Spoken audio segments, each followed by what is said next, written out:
Здравейте, приятели! Здравейте на всички! Първо искам да ви благодаря за харесванията, за споделянията, за абонатите. Благодаря ви за подкрепата. И сега рецептата. Приготвила съм, изчистила съм ягоди.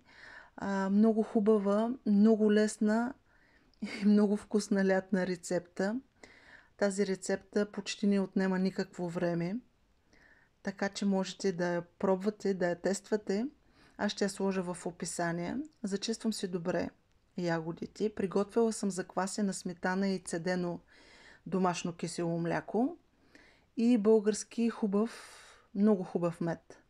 Ще сложа около 2 лъжички, не ми е нужно повече, дори за мен е прекалено сладко, но децата много се радват на тази рецепта и става много вкусна. Една част от ягодите ги приготвям в този вид, само чисти, аз така ги предпочитам. Овалвам. Всъщност овалването е най-трудната част от цялата рецепта. Но и приготвям една част от ягодите с добавки. Приготвила съм какао много хубаво и смлени лешници.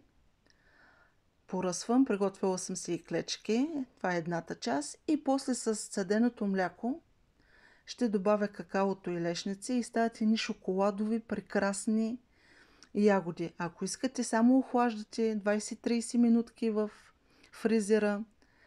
А ако искате като за сладолет, оставяте за по-дълго. Аз ги обичам на ръба на замръзването. Ето, готови сме.